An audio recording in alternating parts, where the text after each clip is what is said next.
When a young nurse is sent to a remote village haunted by secrets, she uncovers a chilling connection to her lost fiancé through a sacred tree that remembers the dead. The red dust rose behind the land cruiser as it rumbled into the heart of Kunkua, a forgotten village clinging to the edge of the northern Ghanaian savanna. Aminata sat in the back seat, clutching her travel bag. She had been many things in her 30 years, a promising medical student, a dedicated nurse, a grieving fiancé, but never a believer in spirits or whispers from the dead.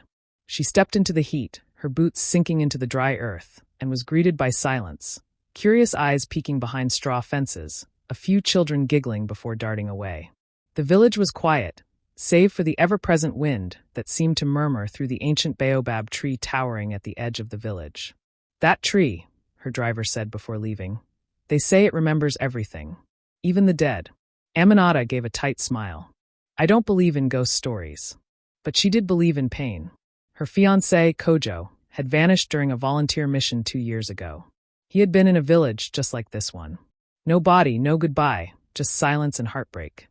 She'd buried the pain beneath work, pushing through 12-hour shifts and avoiding any mention of the past. The clinic was barely a room with crumbling walls. Supplies were minimal, patients hesitant. Yet her presence began to matter. Mothers brought sick babies.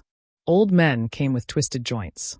And every evening, she'd walk past the baobab tree, staring up at its sprawling limbs, feeling something.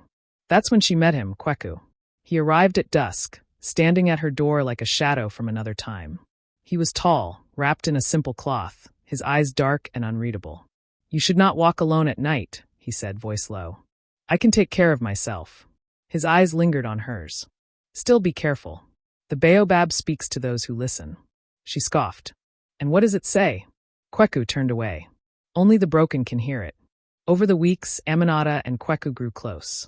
He helped at the clinic, speaking with patients in their native tongue, guiding her through the unspoken customs of the village. He had the stillness of someone who had lived many lives and the sadness of one who had lost more than he cared to admit. She found herself watching him when he didn't notice, when he knelt by a child, when he stared at the baobab tree with something close to reverence. And once, late at night, she heard him whispering under the tree. That's when the letters began to appear, folded neatly under her pillow, scrawled in a familiar hand. They were love notes, just like the ones Kojo used to write. Same ink, same phrases. One even used her nickname, "My Firefly." She confronted Kweku. "How are these letters appearing?" "I don't know," he said, though his eyes shifted. "Are you trying to frighten me?" "No," he whispered. "But maybe someone is trying to reach you." She ran to the baobab and shouted into the night, tears stinging her face. "Kojo is dead. He can't reach me. He left me." The tree stood silent. But that night, she dreamed of him. Kojo, standing under the tree, half in shadow. He reached for her, but couldn't touch her. His lips moved, but made no sound. She woke with tears on her cheeks and a name on her tongue. The villagers told her of the ritual of the lost, a forbidden rite once used to bring peace to souls caught between worlds. It required the one who still loved the dead to call their spirit from the tree, and for a blood bond to be broken. "I want to try it," Aminata told Kweku. His face darkened. "You don't know what you're asking. You know something. About Kojo. About what happened." Kweku finally spoke the truth. He had been with Kojo the night he vanished. There was an outbreak, a crisis. Kojo had refused to leave until every child was safe. Then one night he wandered into the forest, toward the baobab, and never returned. "I searched for him for days," Kweku said. I heard his voice even after. Begging. Crying. The elders said the baobab had taken his spirit. "Why didn't you tell me before?"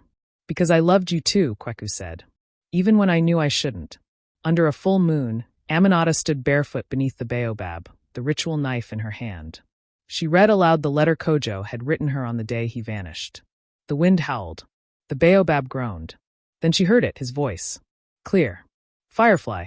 Kweku appeared beside her. "You have to choose," he said. "Call him back, or let him go." Tears streamed down her face. The air trembled. Her heart pulled in 2 directions, toward a love frozen in time, and another that had grown quietly, painfully real. "I forgive you," she whispered to the wind. "Kojo, I'll always love you. But I must live." She pressed the knife to her palm and let a drop of blood fall onto the roots. The wind stopped. A whisper echoed from the tree. "Thank you." The next morning, the Baobab stood silent. The villagers said the tree had given up a spirit that night. Aminata never received another letter. But she found Kweku waiting outside the clinic, holding a flower with trembling hands. He said nothing. He didn't have to.